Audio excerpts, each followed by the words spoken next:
labrego en Sinzo de Limia, coidando vacas e enredando cunha navalla nun pau de carballo.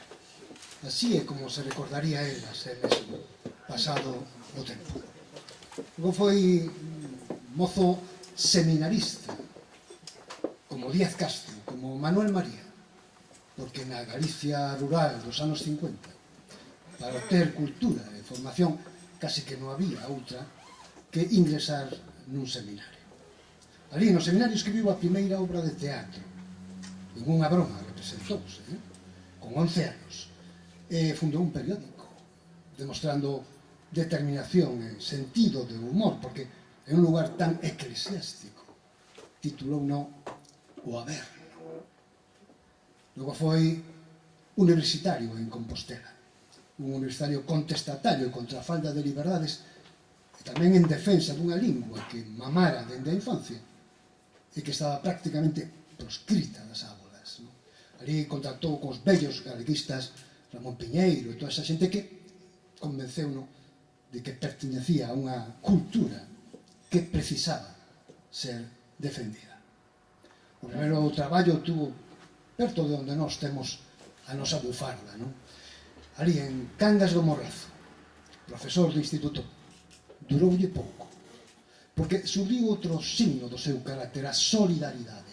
Entón, el, que era funcionario, profesor titular, marcouse nas reclamacións dos profesores non numerarios, ata tal punto que foi expedientado e expulsado. Marchou para Bilbao. Todo ese tempo escribindo, sempre escribindo, eu diría que escribindo enfermizamente, toda a súa vida, ainda que deixou moi pronto a poesía, dixo que non tiña actitudes poéticas, pero o que ocorre é que a poesía nunca o abandonou a él, e no medio dos seus relatos, dos seus contos, aparece sempre unha figura poética. Nos, cando traballábamos estes textos, que son relatos, ao fin e ao cabo, dicíamos, pero bueno, pero ao final, se isto o ponemos en vertical, pois é un poema, non? Por exemplo, este primeiro relato con que imos xa a comenzar o concerto, relato situado no Madrid dos anos 60, unha cidade que estaba a vivir naqueles intres a súa terceira, quizáis a cuarta posguerra, en ningún caso unha cidade normalizada, unha cidade todavía militarizada, e sometida a unha censura que impedía calquera expresión de cultura espontánea. Ali en ese escenario o autor sitúa a un só personaxe que o define case como a cidade, non? O home que profesor máis sen vocación, mesmo sen respeto polos alumnos, que traballa de 8 a 8 e o día así, como quen describe unha cadea, non? E regresa logo a unha casa onde os fillos non son unha ilusión, senón unha carga, e onde a muller non é unha cómplice de vida, non? Senón unha tediosa adversaria. O relato titúlase Monólogo, porque é iso, o monólogo deste home nun bar de Madrid un pouco bébedo, misturando amarguras con cubatas. O relato, como digo, titúlase Monólogo. O autor, claro, é Carlos Casares. E nós somos a mínima expresión de Sardín de Soledad.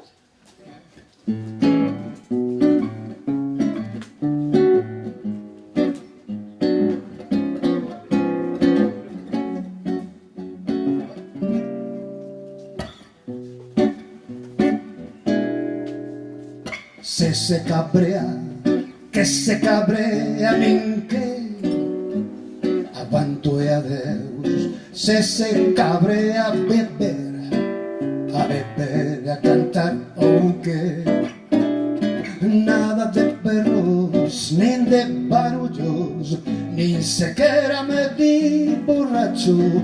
A era bondalle con dicir: ai meu Deus, ai meus filliños, de 8 a 8 dando clases e logo nada.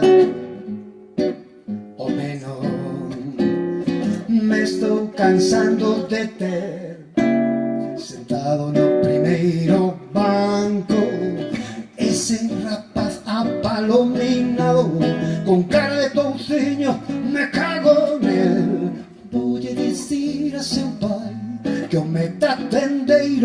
poña a acabar, todo vai ben. Hai que aplaudir. Todos sonámbulos, todos perdidos, freresa que brindan ti. Algún vais a acordar de mí e os chotis. Pipi Madrid.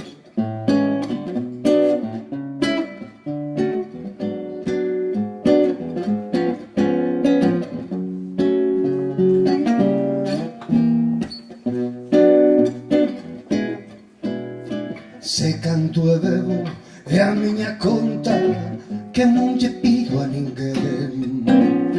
O banco préstache a 8 e a papar ventos se non che convén. Bastante funding con expoñerse, que eles non cobran coa túa cadea, e o teu embargo non lles alcanza para o que tiñan que recuperar. Se me cabreo, vou coller o vaso e vou no escachar contra o chan.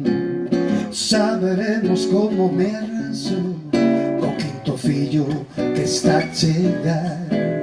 Algún volle mandar a cabeza ao vaso, que xa está ben de virar desgallo.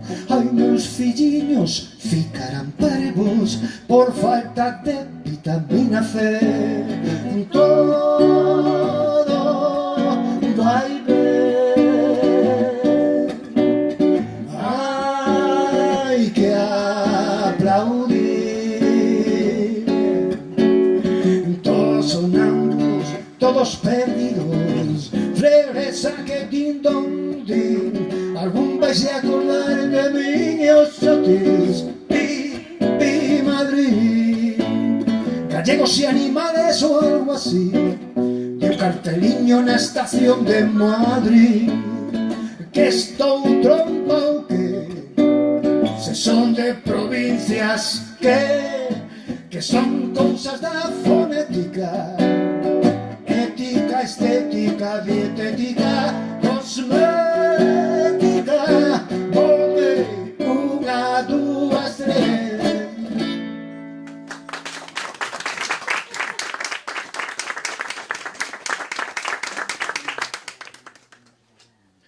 Ben, cando empezamos con este lío sobre Carlos Casares, un home que publicou moi pouca poesía, por lo tanto, para nós que sempre musicamos poesía, presentaba esa dificultade, non, de musicar poemas e relatos. Fixemos unha especie de trailers, respetando sempre, por suposto, cada frase do autor, e contando a historia o mellor que podemos. A verdade é que ten unha acollida moi boa este ano, estamos moi contentos. Dos poucos poemas que atopamos del a través da Fundación Carlos Casares, en revistas publicadas en América, máis que nada, pois imos cantarles algún deles, que están no disco tamén. Por exemplo, este, verdade que rumoreouse moito pola cidade, se di que era un home moi enamoradizo, non o sabemos, a verdade, pero o que si sabemos é que a historia de amor coa súa muller, con Cristina, foi ben romántica e mesmo casi cinematográfica. El regresaba de Bilbao, no mesmo vagón do tren viaxaba unha rapaza sueca, unha sueca dos anos 60, claro. Así que Carlos achegouse a ela, entablou a relación, e ela era unha rapaza que formaba parte dunha expedición científica. Os seus compañeros tiñan o barco no Peirao da Coruña, e ela regresaba de Bilbao dunhas sesións. Carlos a convence para que vaisen xuntos os dous en Compostela, con argumentos ben sólidos, non pode perder unha cidade máxica, histórica, fermosísima. Así que baixan, namoran as rúas de Compostela e marchan xa a última hora, a todas presas nun taxi, e teñen sorte, chegan e o barco está ali no Peirao. E os amigos reclaman a ela, todavía ella corre por o Peirao ata o barco, pero chega o barco e para, non sube ao barco. Embarca para toda a vida en Carlos Casares. Os músicos de Xardín Desordenado considerámonos portavoces dos autores, non? Así que ímonos a atrevernos, a recomendarlles que se amen vostedes. Amando pásase moi ben. E ademais, cando toca transitar algún deserto, o recordo de amor dá consolo e refugio. Así que convén cumplir esta proposición de Carlos Casares. Amemos.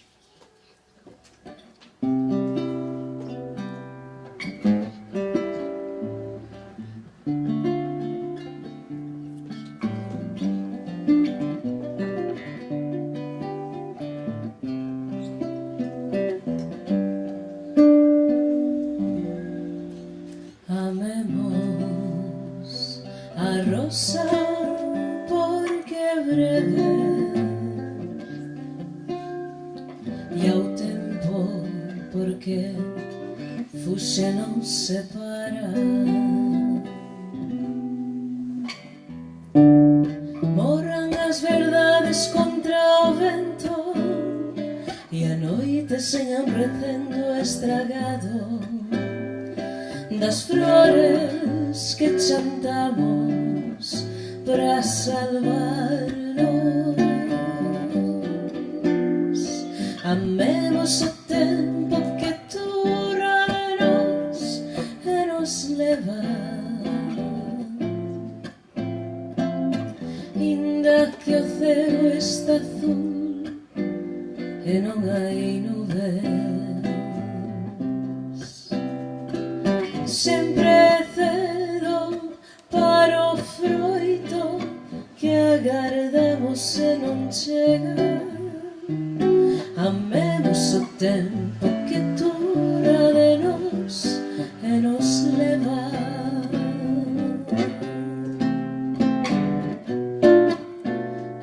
Amemos as bocas que mancan ao bicalas.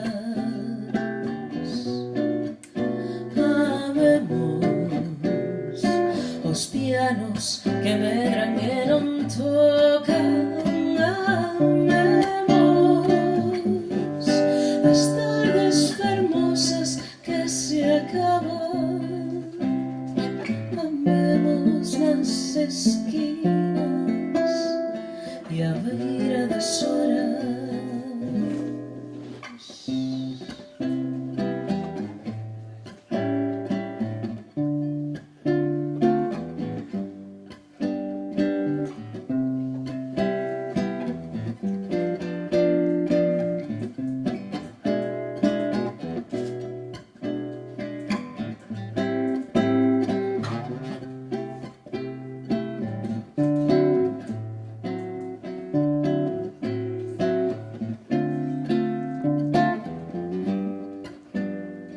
Amemos o tempo que dura de nós e nos leva.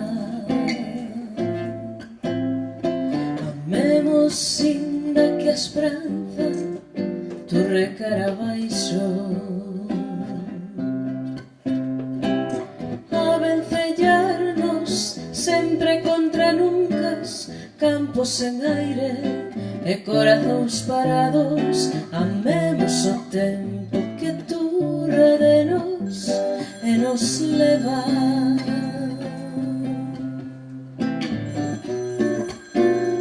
Amemos as bocas que mancan ao bicalas. Amemos os pianos que medran e non tocan. Amemos as tardes fermosas que se acaban. Amemos nas esquinas e a beira das horas.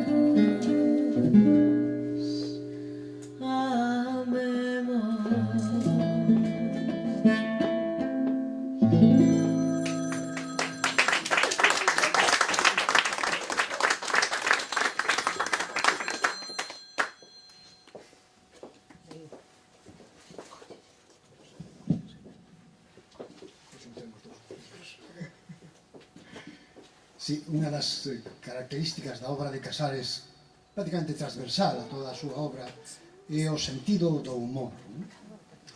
Incluso nos relatos máis truculentos, o máis duros socialmente, aparece en un recuncho do relato, en unha ocurrencia dun personaxe, aparece o sentido do humor. Este relato que imos cantarlles agora é completo, unha broma, non? Fala dunha batalla dos normandos, dos vikingos, en Cervo, en Lugo, no século X. Inocentes de nós andivemos buscando polas redes e polas bibliotecas información sobre a batalla que nunca existiu. O que pasa é que o artificio de Carlos é magnífico, non? Empeza por dicir que unha biblioteca de Irlanda atopa unha información e vai seguindo esa información. O monta magníficamente porque é un home moi imaginativo.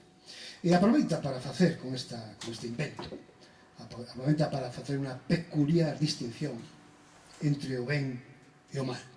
Así que fala dun normando, un guerreiro normando chamado Torhorn, que é un tipo sanguinario, implacable, malvado dende todo punto de vista.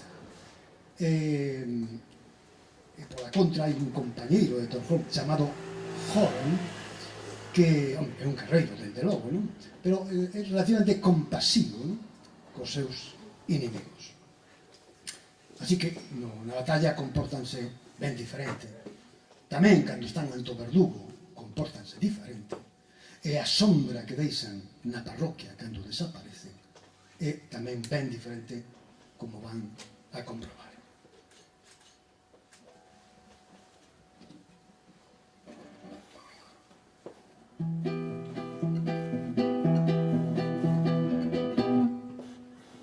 Na batalla de Cervo no século X eresou o normando Torhorn, fero e imponente como un oso, tronzou 100 cabezas cristias e bebeu o sangue dos mortos no corno do hidromel. A beira de Torhorn pelesaba o seu veciño Horm, que tiña cos inimigos consideración. Raspillaba ombreiros, atravesaba muslos e outras feridas semellantes, con moito aparato de sangue, pero ninguna mortal. Cando Torhorn pasou as mans do verdugo, dobrou 7 espadas co pescozo, esgotou a 3 homes e marchou do mundo en terribles gargalladas. Horn, en cambio, morreu sen dar traballo. Cando sopete a túa pel de neve, a súa cabeza bateu contra o chan, sen gargalladas nen escándalos. Horn, Torhorn, dos normandos, Torhorn, pelexando nos campos de Cervo. De morto Torhorn resultou un sinvergonza, fíxose amigo dos lobos, andaba a cabalo polos tellados, incendiaba meses e palleiros, dormía coas casadas, empreñabas a traición. Pola contra Horn foi un morto suicioso, coidaba os nenos, cociñaba a un labrego que tiña unha vaca que non quería boi, montoulle el mesmo, e a unha muller enrabesada ensinou a rir por todo. Torhorn acabou mal visto na parroquia, os veciños botaban os cans. Un día atopárono a medio enterrar, comido polas alimañas.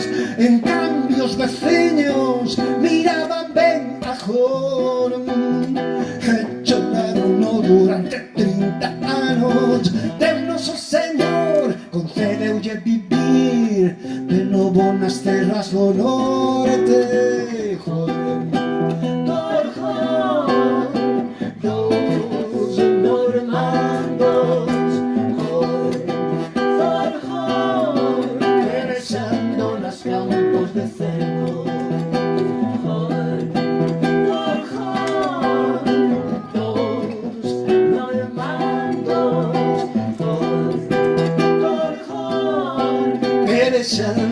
los campos de cervo.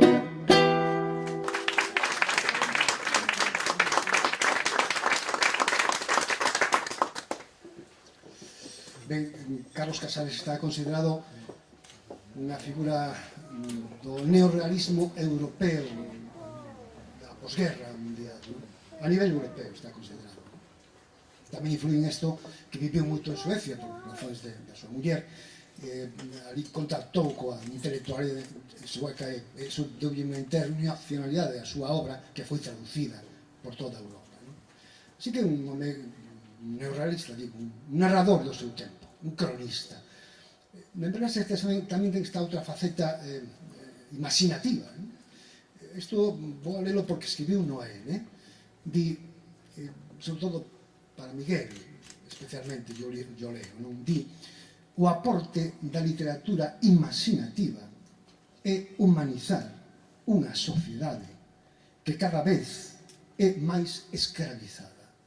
É dicir, a imaginación, a maxia como refugio, non? Como refugio do mal. Así que, por exemplo, escribiu este conto que imos de cantar agora, que fala dun polvo enorme, un polvo capaz de coller un home e desaparecer con él, non? Nunca máis se supo do individuo. O que pasa que o polvo, ao final, non era un polvo, senón era o sastre de Angueiro disfrazado de polvo para facer trasnadas. E o náufrago non era tal, senón un home que marchou dos peiraos de Vigo a Argentina. E regresou ao cabo dos anos, cando xa na parroquia casi ninguén o recordaba. Pero sin facer fortuna, porque, como di Carlos, regresou sen gabardina.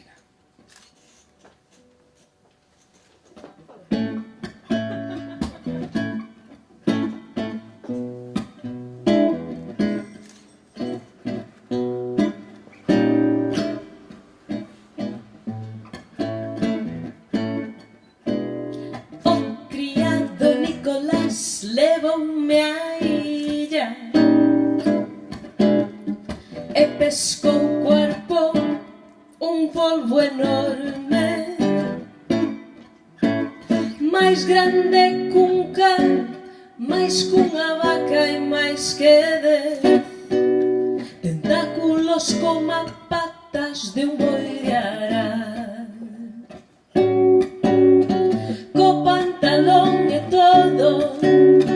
Nicolás lanzouse a auga e cando apareceu miroume en fite.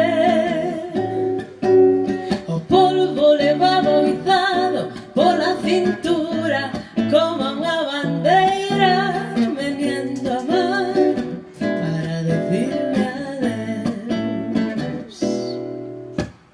Os velorios en morto son moi tristes, todo o mundo calado mirando o chao, matinando en que oscura si me estará o corpo do mariñeiro desaparecido no mar. Algúns dixeran que o polvo o sastre de Angueiros que se viste ás veces dese papel. Xa transportaron cura de Conselo a visitar a súa amiga ata a praia de Afife en Portugal. Ia sorrindo, Nicolás ia sorrindo, asubiando para mí alborada de veiga. Non ia triste, non, ia feliz, escoitando o son da festa de San Roque de Pobra.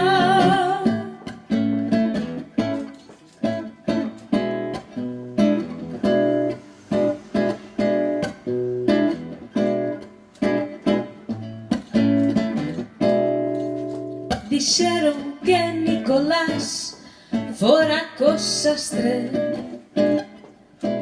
andar de troula polos mares de China,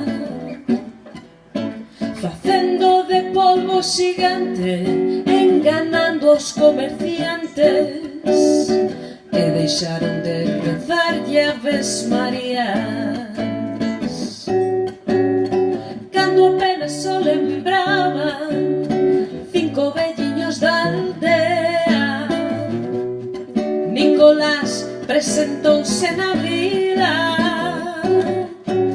marchara para Buenos Aires, embarcando desde Vigo nun transatlántico da mala real inglesa.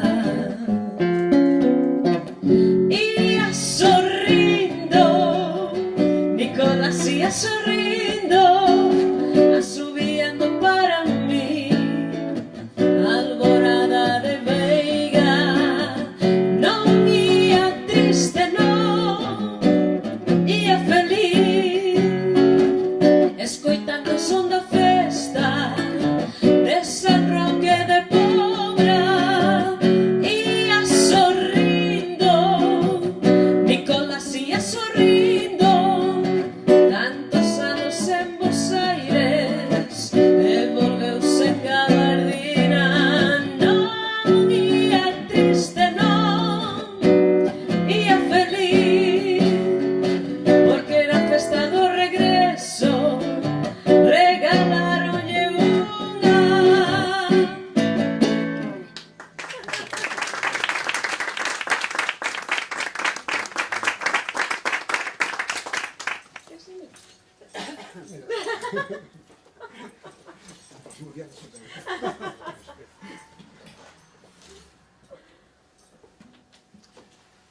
Ben, unha característica tamén de Carlos Casares era que un home moi solidario, mesmo oficialmente solidario, non? Porque presidiu en Galicia o ACNUR, o Alto Comisionado das Nacións Unidas para os Refugiados. Así que nós non temos dúbidas de que si estivera vivo hoxe en día, seguramente andaría polo Mediterráneo rescatando rapaces ou petando en despachos en Bruselas para que, por diante de todo, se poña a vida, non?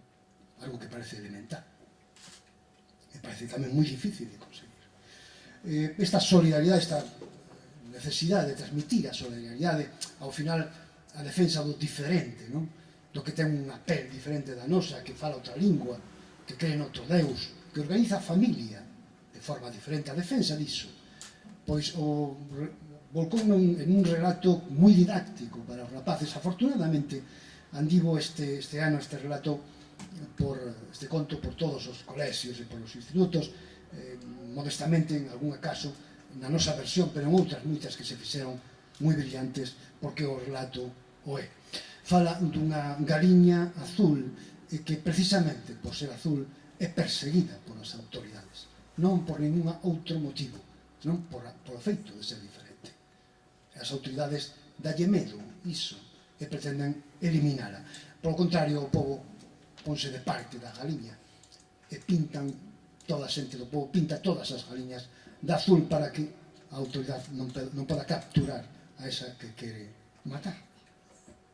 Nos dedicamos todos os nosos CDs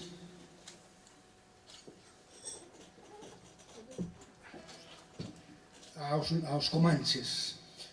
Temos aí tamén un proxecto pendente con Miguel e con outros poetas de publicar un disco que temos xa moi avanzado, que se titula así, precisamente, Comanches, que son as crianzas das nosas familias, das familias da xente de Sardín desordenado, non? E sempre lles dedicamos todos os discos que mirarán vostedes, sempre están dedicados a eles, non? Neste caso, cunha pequena coletilla, non? Un día así, dedicado aos comanches, Luca, Gael, Unai e Guillerme, para que protexan sempre as galiñas azuis.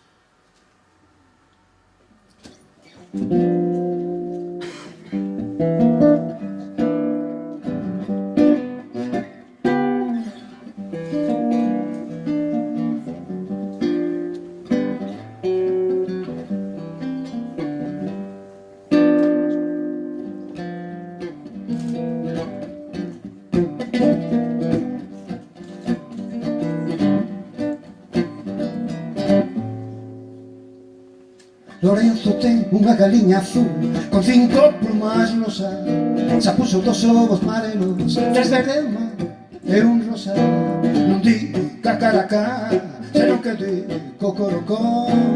E eso ten preocupadas a todas as autoridades, porque de Manolito listo iso que non o vai tolerar. E a 4 días mandou un oficio pedíndolle que entregue o animal. Lorenzo negouse, porque no concello dixeronlle que a galiña bonita e rara van a matar.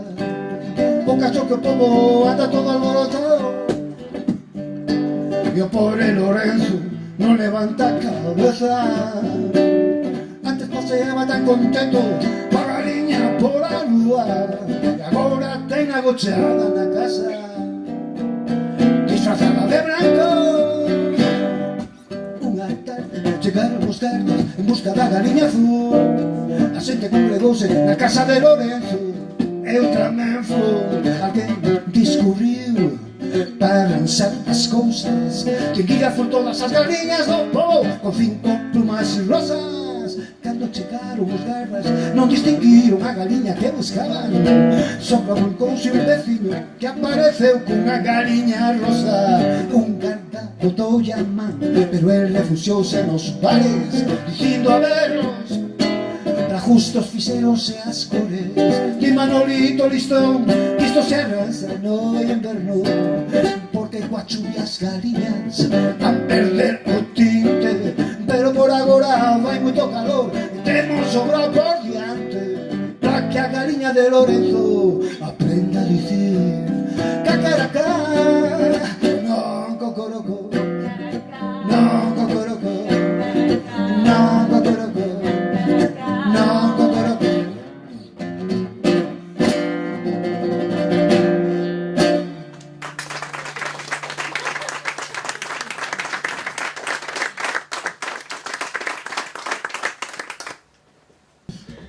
Bueno, antes de nada, queremos agradecerlle a Cartabón, que sempre é moi solidario con todos os proxectos literarios e musicais desta cidade.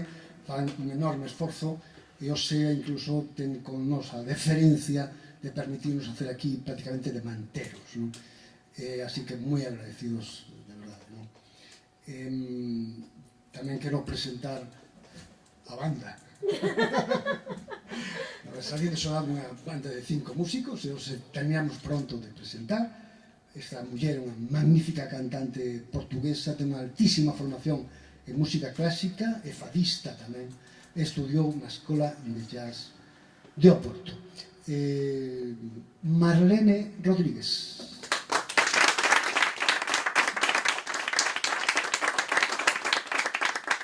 Eu veño do mundo do rock and roll e do rhythm and blues, das bandas de Vigo dos anos 60. Hoxe teño aquí un camarada da miña banda de entón, de Los Temples, Sindo. Moitas grazas por vir. Teño un amigo de sempre tamén, Alfonso Alín, un fan de Los Temples, e espero que tamén des Alín de seu lado. Chámome Santiago Ferraguzo.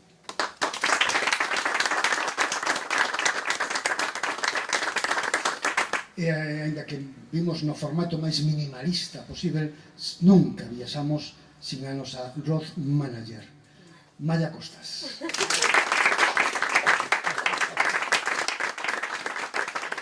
Recuperamos o Carlos Casares máis cronista do seu tempo, non? Fala neste relato das rapazas dos anos 60. Eu non sei se aquí na sala hai algunha, unha sí, dende logo, porque viu comigo. Haberá mellor algunha próxima que poderá aseverar que o relato de Carlos Casares é verídico. Eu podo dicir unha cousa: as rapazas da miña xeración tiñan unha vida moi limitada en canto a libertades, prácticamente ninguna. Por exemplo, unha cousa importantísima cando un é novo é sair de noite, non? Hai cousas que só pasan de noite cando un é novo. Bueno, as mulleres, as rapazas da miña xeración, sencillamente non saían de noite. Só saíamos rapaces, pero ni aos 18, ni aos 19, ni aos 20, ni aos 21. Así casi todo para elas sucedía no verán. No verán porque no verán as costumes, bueno, relaxábanse un pouquiño, non? Así que, por exemplo, na praia, as familias sentábanse por un lado e permitían que os adolescentes se bañaran solos e xogaran pola praia, non? E sobre todo, máis que nada, as verbenas. As verbenas, pois como era un pobo, as coñecíase toda a xente, pois as familias permitían que as rapazas saíran á verbena e regresaran tarde a casa. Así que ali, no verán, aprendían novos ritmos, músicas, bailes, amizades, amoríos, e case todas descubriron en eses veráns o amor físico, digamos, non? Pois eso, un recuncho da praia ao amencer, escoitando as ondas do amencer, ou agochadas no bosque próximo á aldea, escoitando os sons da verbena cunha mistura de placer e de insustísima culpabilidade. Logo regresaban aos povos, as cidades da chuvia e do inverno. E cando regresaban ao pobo, como ben di Carlos Casares, xa era outro verán.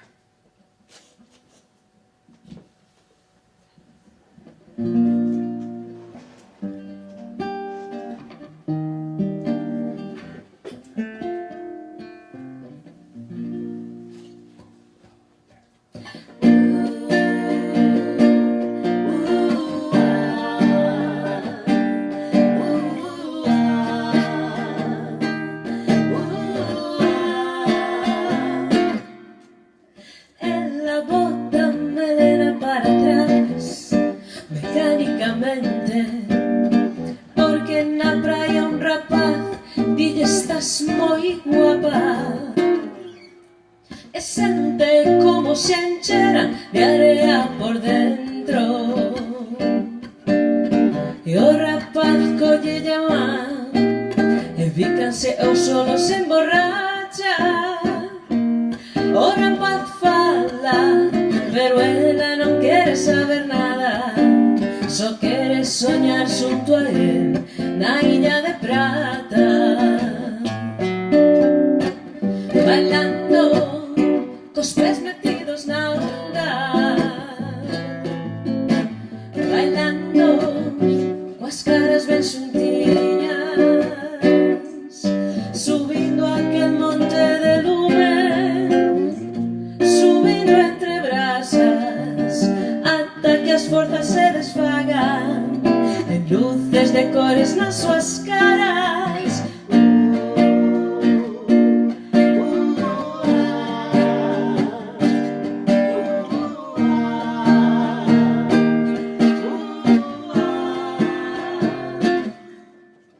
Na cidade chuviosa do inverno contallo a súa amiga, chorando porque non hai sol, porque non ten praia, chorando porque non o ten a él, e contestando cartas mentres no whisky club esvaecen as lembranzas,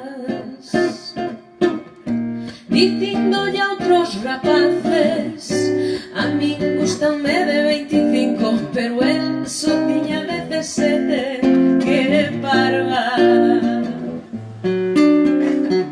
Bailando, falando a berros, bailando e a chuvia non para. Os domingos empezan a ser feos e a xente enche os bares ata que o sol da primavera alumiña as súas pernas brancas.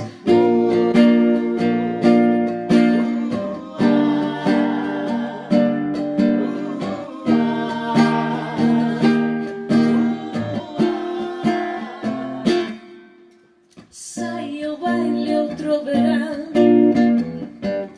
triste un pouco cansa, as parellas irán lentamente enfeitizadas.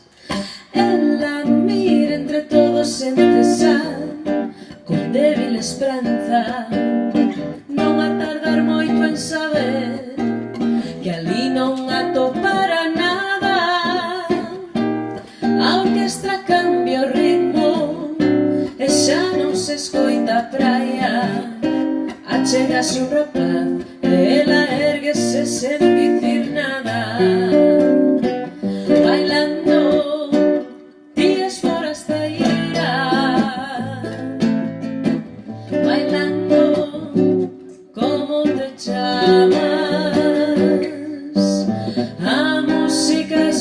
gira e as parellas xiran. Sabe que por moito que agarde esta noite non virá.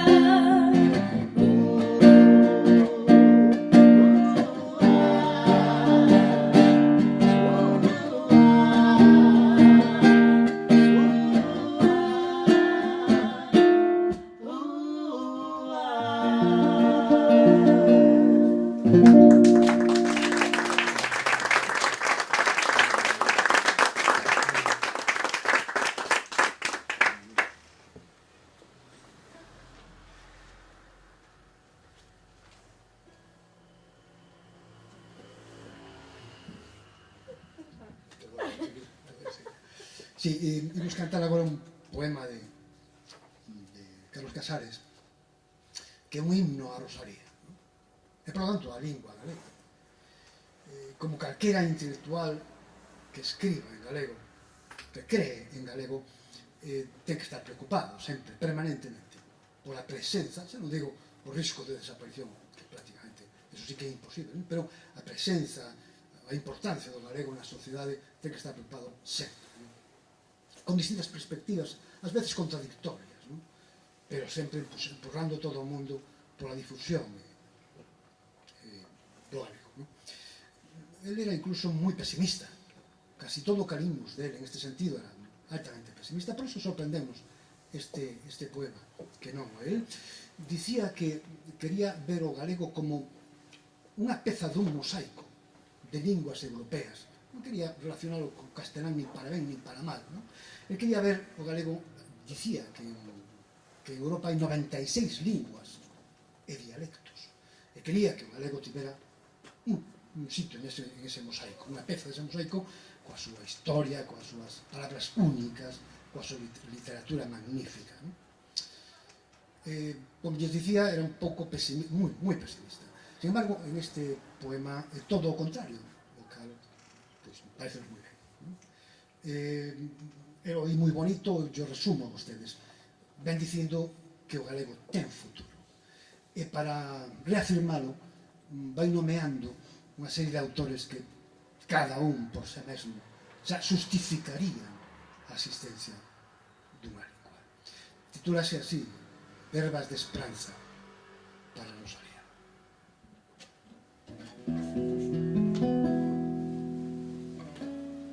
Dende Padrón a Trasalba baixa polo tempo un río de arelanza solla olla, Rosalía.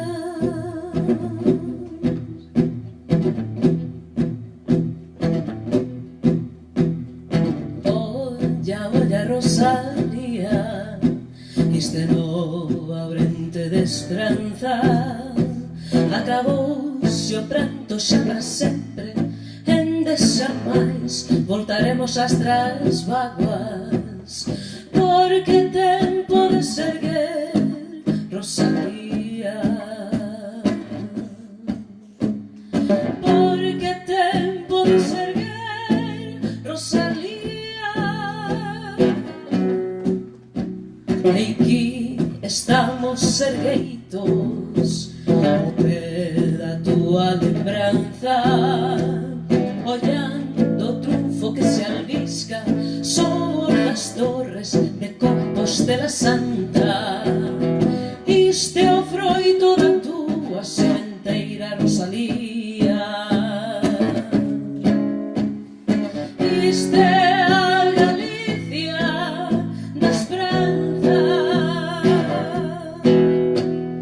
Dende Padrón a Trasalba baixa polo tempo un río de arelanzas, Otero, Piñeiro, Carballo, Celestino, García Saber, Tobar, Celso, Emilio, Novoleira,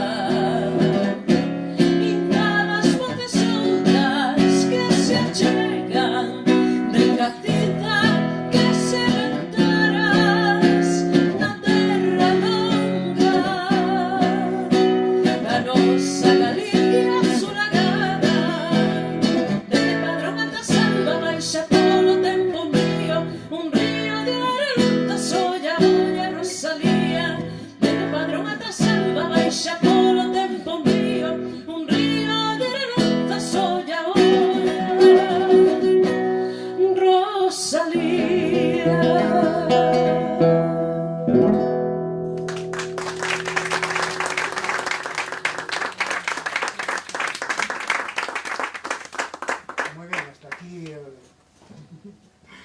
aquí a presentación do CD de Carlos Casares, prácticamente cantamos todos os... quedan un par de cancións, non son tampouco como mostra vale. Vimos aquí a ofrecelo, vale 10 euros, ven acompañando un libriño cos textos, nada, cando terminemos o concerto, todos os queran leválo como recordo ou como agasallo para alguén, non? Mal será que non teñan vostedes a un amigo raro a que invitarlle a escoitar poesía cantada e a lela tamén estes relatos de Carlos Casares. Imos terminar con unha canción do anterior disco, que tamén está aí, un disco que dedicamos a 17 poetas mulleres, titulamos Aprendendo a ladrar. Un disco no que está Rosalía, Carmen Krukenberg, María Lado, Suspato, Emma Pedreira, xente de Fernanda Castaño. Non vimos dicir que xa unha selección feita por nós, porque foi máis intuitiva e sentimental que de falar de calidades ou de as 17 mulleres mellores, que van para nada. Non somos quen, só somos músicos afeccionados á literatura. E o libro, o disco, titulouse, como digo, Aprendendo a ladrar. Imaginen que en 17 poemas de 17 mulleres, escritoras magníficas todas elas, había moitas frases que podían titular o CD, non?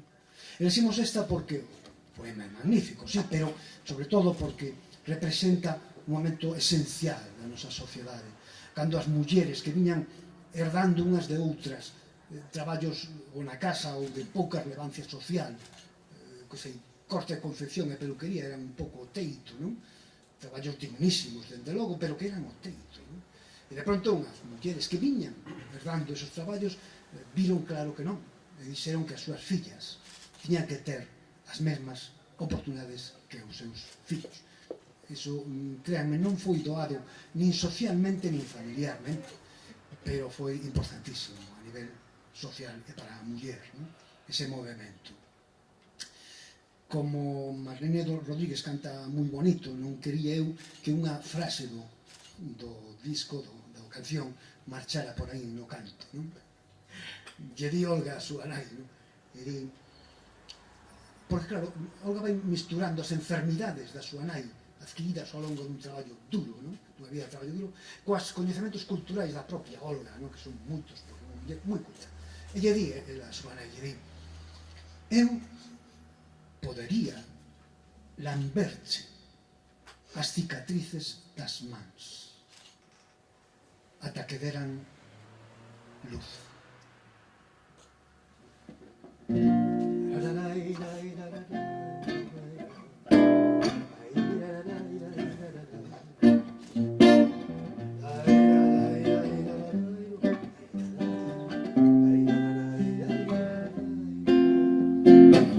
Estou aprendendo a ladrar, mamá. Estou aprendendo a ladrar.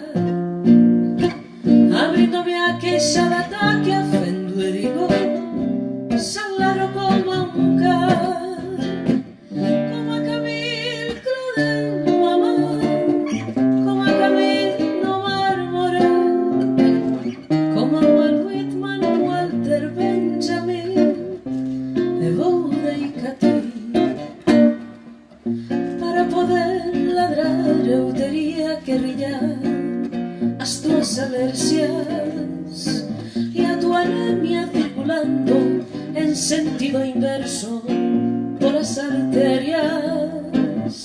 Mamar da tua médula asombrar o mundo cando che vais a compasión as caries, os peitos caídos co cansazo. Eu podería lamberche as cicatrices das mans ata que deran luz e curarche as hernias discais cun só verso alexandrino, contar as túas canas enraizadas nas cidades do mundo, reestruturarche a osamenta co implante dunha canción anarquista. Estou aprendendo a ladrar, mamá. Estou aprendendo a ladrar. E un broche pros olliños, estás tan cansada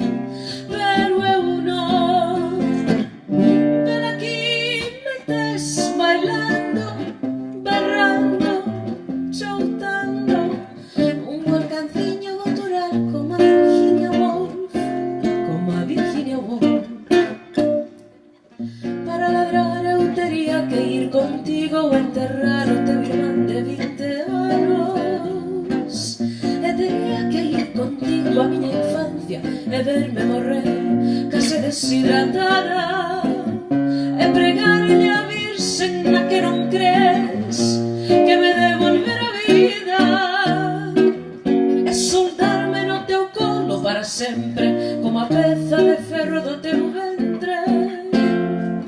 Para aprender este ladrido fixeron falla 1000 mulleres lavando no río, e 1260 e 5000 apañando garabullos, e sobre todo ti plantando pinos nun serragoto inmenso, desaprendendo canto es, esfuracando as túas dúbidas. Estou aprendendo a ladrar, mamá, estou aprendendo a ladrar.